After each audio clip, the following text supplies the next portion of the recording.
What up, everyone? It's your man XMan87 here, bringing you another G.I. Joe Classified Series news video. And what I have for you today are the new G.I. Joe Classified Series reveals for Pulsecon 2023. Before we get into everything, if you could please leave a thumbs up, like rating on the video, it'll help show your support for my channel, and I greatly appreciate it.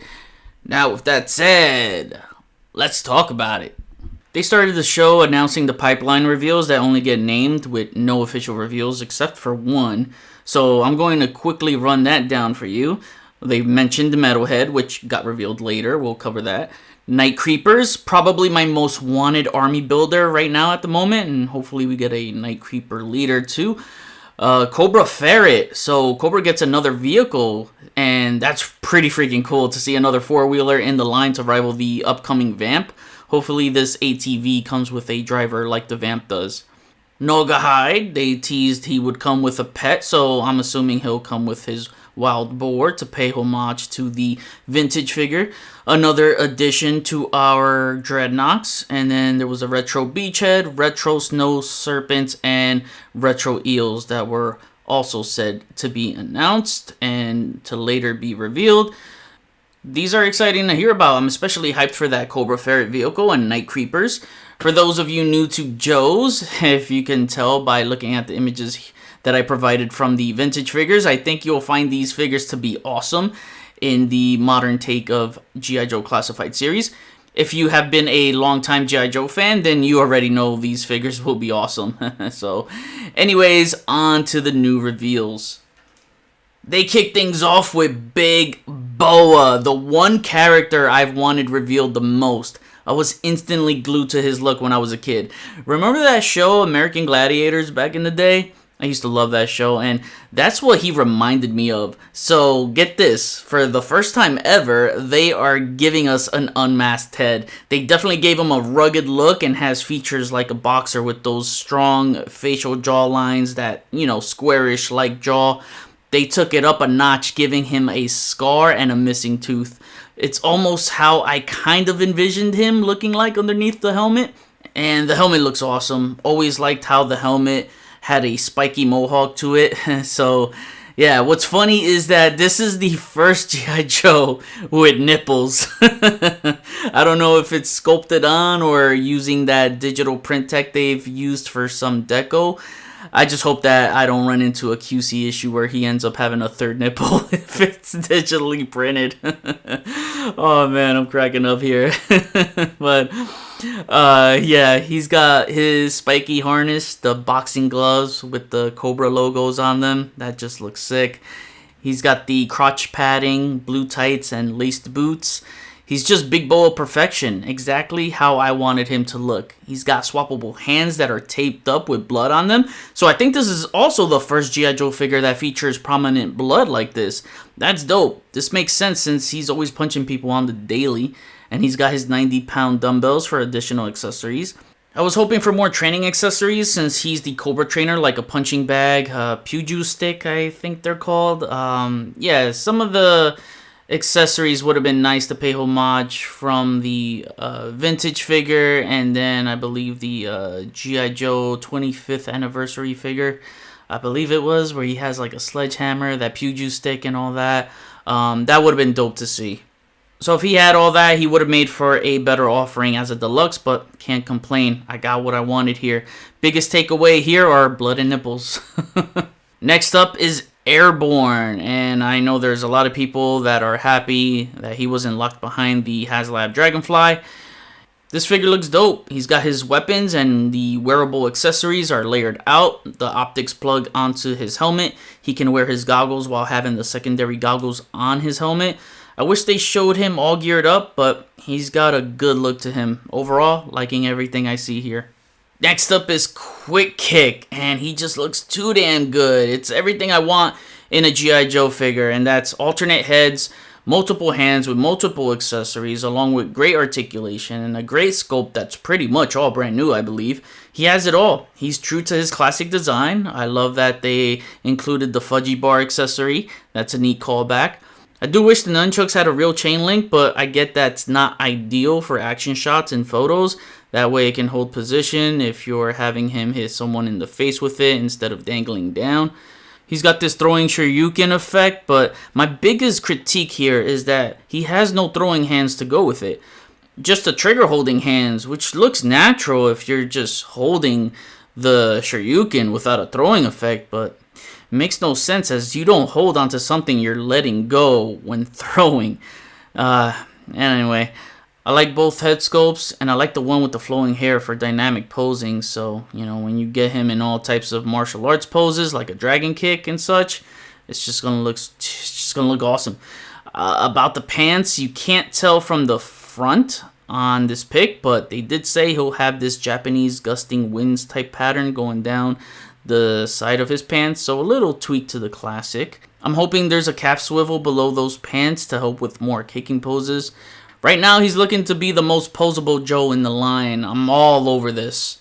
Then we get the Techno Viper. We saw this coming from the SMS reveal, so he had to have his OG purple colors. He comes with the basic accessories from that SMS set, and what I didn't notice before, he comes with a translucent data pad to act as a hologram that plugs into his wrists, or one of his wrists. So that's pretty cool and will pop in photography with the right lighting. Gonna love army building these, as I've always loved the Techno Vipers, and purple's one of my favorite colors, so yeah, I'm down. Then we get Metalhead. Oh man, I am absolutely blown away by this reveal. Metalhead was one of my favorites as a kid. I was always a sucker for characters that love to blow shit up. He's like War Machine, just with a lot of screws loose. So he's going to be a deluxe. As you can see, he's loaded with a shit ton of accessories. But man, I don't even know where to start because there's so much going on here. His backpack will have ball joints at the top so you can rotate his rockets, becoming multi-directional. The bottom of the backpack has these tubes that connect to his thigh rockets. Those rockets then attach to, obviously, his thighs. As you can see, those ball joints popping out of his thighs. That's the only thing I'm not feeling on this figure. And I know it was on the vintage figure, but just, man, I don't like how it looks without the rockets attached to it. I wish they figured out a different way. I would have rather have the thighs have a hole in them and have the thigh rockets with the peg on them instead. That way they could have added a layer that you can plug into his thigh to cover the hole. It just looks stupid to me this way. Other than that, everything else is superb. Those rocket missile effects are new, I think, and that too looks superb. You get 6 of those effects with attachable missiles. I know his big accessories are the highlight here, but let's not forget about his smaller ones too, because he's still heavily equipped with gear. He's got a knife, a scope SMG, and an AR. No alternate heads, but you get swappable hair pieces and a helmet, which they redesigned a bit to give it a more heavy metal vibe. This figure just looks incredible. Love the goggles and the deco on them. This should pave the way for us to get more Iron Grenadiers in the line, like Voltar and Undertow. I'd like to army build some of Destro's elite troopers too. Metalhead is easily going to be one of my top 10 G.I. Joe figures of 2024. So we've already seen Mutt and Junkyard revealed at San Diego Comic-Con, but they went over it again, and we get a better look at the accessories this time around through this digital render. One thing I love about this is all the different hand gestures Mutt comes with so that he can give Junkyard commands, and that makes sense to display here as that's how he communicates with him. He's got his handgun, AR, knife, billy club, and a flash grenade, I want to say. He'll have 2 goggles so that one doesn't stretch over the helmet. And he's got his muzzle too. Then Junkyard is getting 2 heads, a cute looking happy face and a growling face. This is definitely one of my most anticipated releases. Another anticipated release, and that's Retro Scarlet. All I gotta say is thank you, Glenda. Just kidding. We would have gotten this regardless. But it was a cool 4-sided hint at the time to know this was coming. This base body just looks so good. Hands down, their best female body buck in the line. I love her head sculpt so much more on this new one. She looks mean as hell and nothing to mess with here. The other one just looked too damn happy. So she'll have 2 ponytails, one relaxed down and the other flowing, which you can display over the backpack. She's got a quiver on her belt that you can plug her trick arrows into. And of course her signature XK1 power crossbow, which I hope you can place a trick arrow on it. That would be so damn cool. She's got all sorts of other weapons too: a handgun, dagger, AR, and a shotgun, swappable hands, a pair of chopping hands would have been great, and a base stand. And so, yeah, this Scarlet completely blows the last one out of the water. We get a look at the Retro Rakondo. Not much here, as it's the same as the Tiger Force one, just done in his OG colors. Same accessories, I believe, too. I'll be getting this one for sure, since I've passed on the Tiger Force versions. Maybe I'll get them one day, but for now, I just want to stick to the OG colors. Retro Duke. Just like Scarlet, this will be everyone's definitive Duke in their collection, in his OG look, and is a lot more jacked, which makes the old one look puny now. He's well equipped. They gave him his laser gun, binoculars, and all that. The helmet will have a translucent visor that you can flip over. The shovel backpack is another paid homage to the OG.